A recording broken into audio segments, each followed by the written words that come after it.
Thank you for your time, sir. Thank you. Good evening. Good evening. It's great to have you again.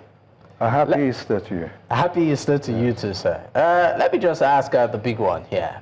So, when is Senator Rabiu Musa Kwankwaso defecting? Well, we don't even know if he'll defect. So the bottom line is that you have rumors everywhere. Everywhere. We are surprised when we read things or hear things. And I don't know why these rumors have started. The bottom line is that we have made a conscious effort, even in our so-called constructive criticism of this government. We've tried to hold on, limit things, and wait till midterm, which is May 29th. It's around the corner. And the bottom line is, up until that time, you will not see us performing critical networking or what have you. We believe that we ran an election, and we have to give the government time. That doesn't mean you do not act as an opposition party. You still talk and what have you. But come May 29th, then we will come out properly to let Nigerians know whether or not we think that this government has gone in the right direction, whether we think it could do better, or whether we feel that it's a no-no. Or whether you would choose to join the government. Well, whether we think it's a no-no, or think it can do better if it is assisted or what have you, or whether you think others who are on the outside like you are, whether you think you should work with them and see what will happen. The bottom line is that we, at this stage, we were consulting, but as I said, we've done everything underground. By consulting, what do you mean, sir? Talking to people, people are talking to us. You can't tell people... As regards this, the rumors on defection? Yes, as regards the state of the country, the possibilities towards 2027, and I suppose that gave birth to the rumors. So basically there are three things. I hate to sound boring. That is, whether we will remain in the NNPP and have people join us, or whether we will go left or go right. All cards are on the table. So there are chances that there might be a defection? Yeah, it's not an impossibility. But many people have their own views on it, you understand.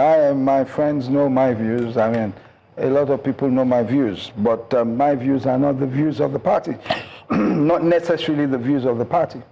So we have to wait till we follow our own internal processes and consultations before we say to our supporters what we want to do, where we want to go, and why.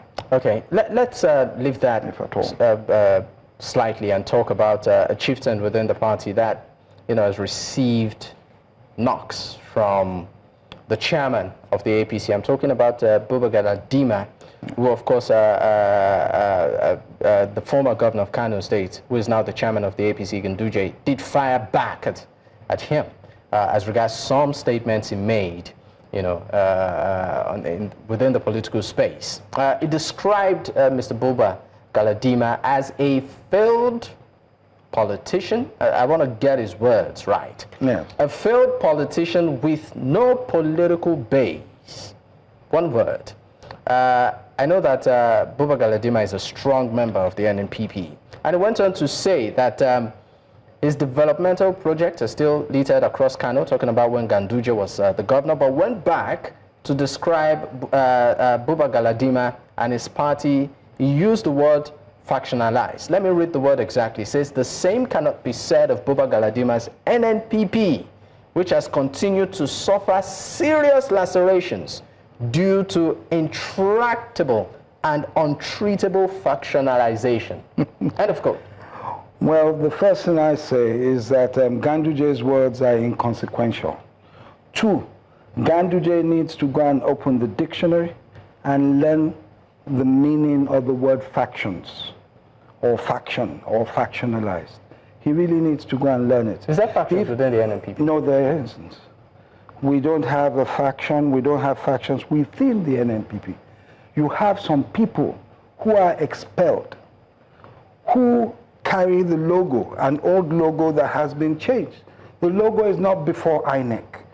INEC is clear as to who or which person or who the national chairman of the NNPP is. Even though there's a court judgment on that? On that faction? No. The court judgment. You see, let me quickly tell you. I hope I have time. I don't know. You see, these renegade group of people went to some corner of Abia State, got a default judgment. They served themselves. Well, they took before that court an old constitution. INEC were not there. We were not there. Right? Mm-hmm. And they got a default judgment, which a motion has been moved to set aside. And I think the ruling is coming in June, or what have you. They went there, they did that. When you go and do that, did you tell the courts that, oh, there's a subsisting judgment of the Federal High Court that says we are no longer members? They didn't say that. They went, they misled the court in Abia. I've forgotten the town, one Umoru or something, forgive me, the Igbos for mispronouncing it. Some corner of Abia, not in the middle, or not at the city center. And that is what they did. So as far as we're concerned, it was obtained by fraud, etc., etc.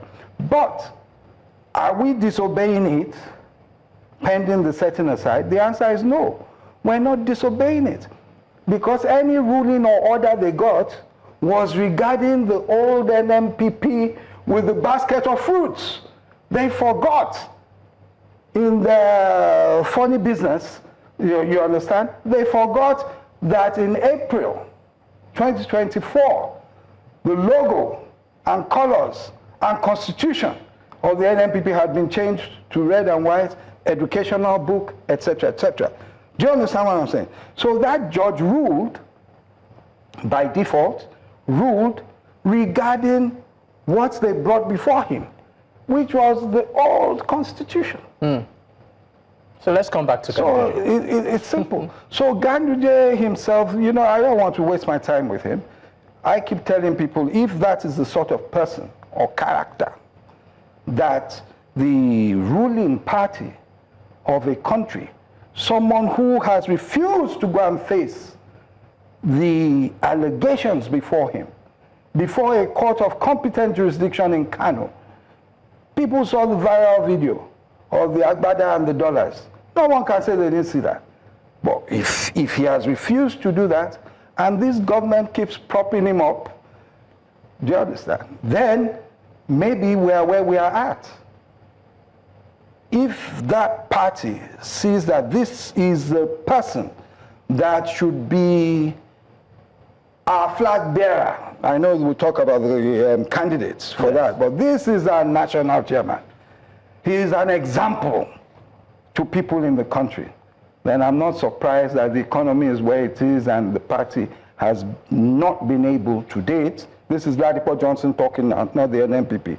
I'm not surprised that they're where they are at with the economy, insecurity, and what have you in the country now. All right. Now, so for me, Ganduje is a non-starter.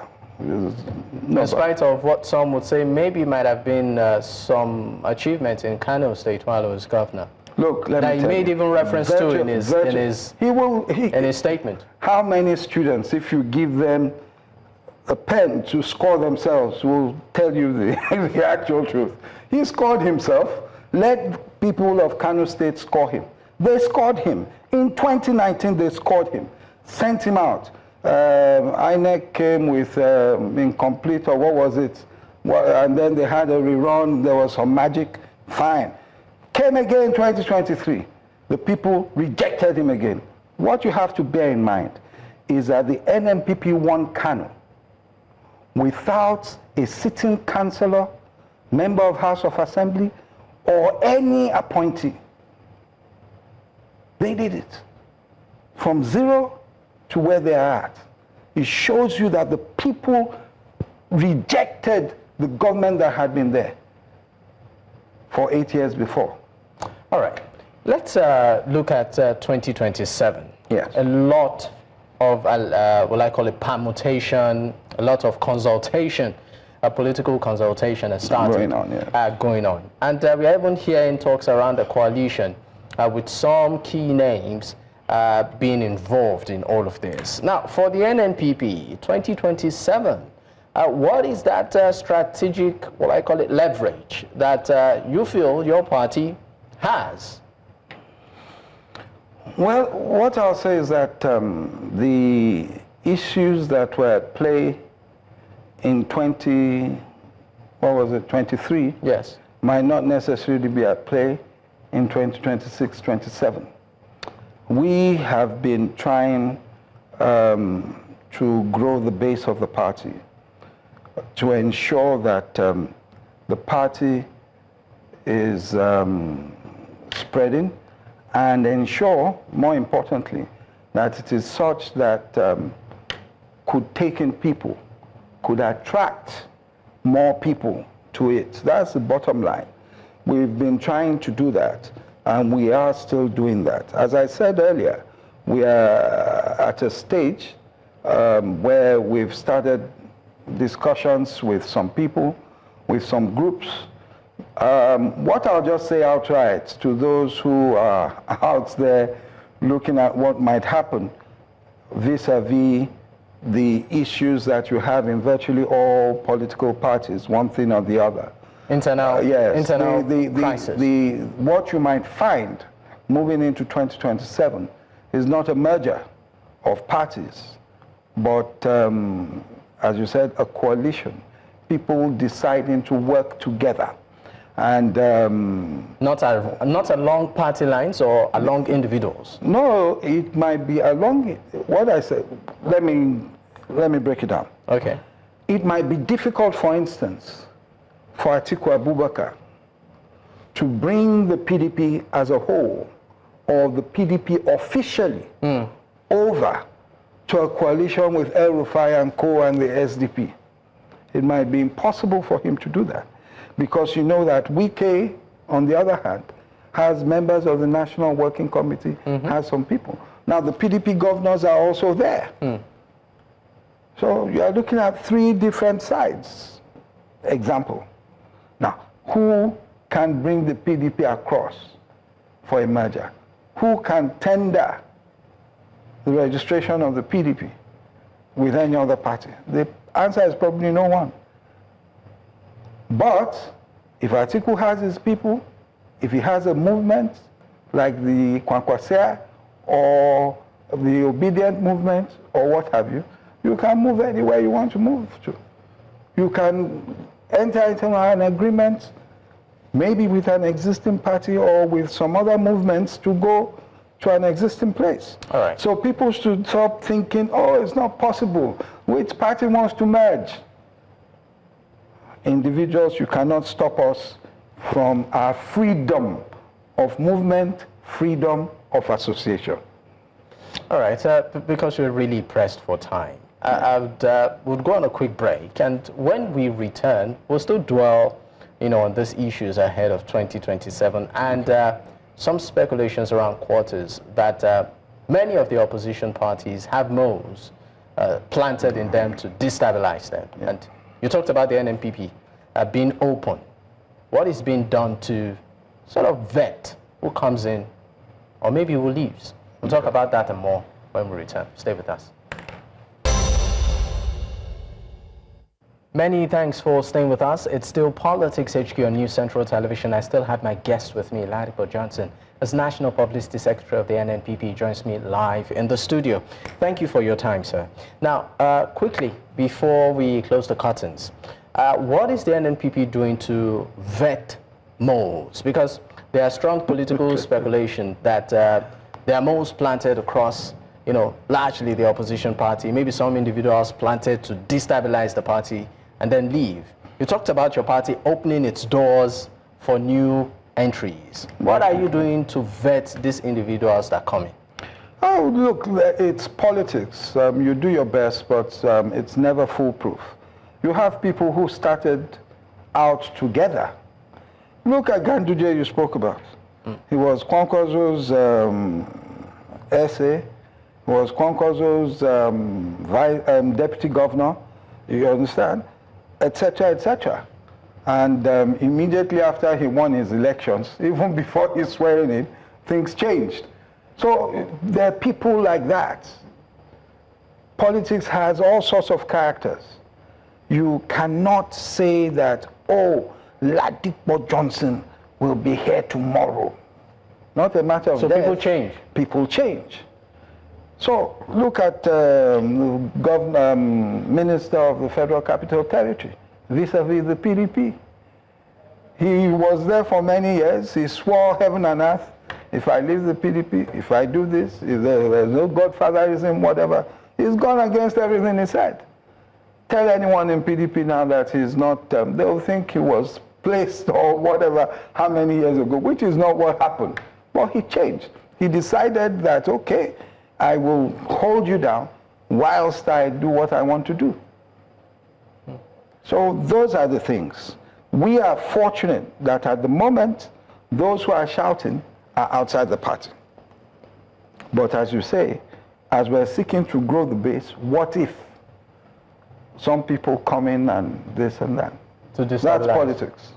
And we hope not. But that's But politics. if it happens, you're ready for it. We do our best. We do our best, you know. All right. We do our best to prepare against the possibility of these things happening.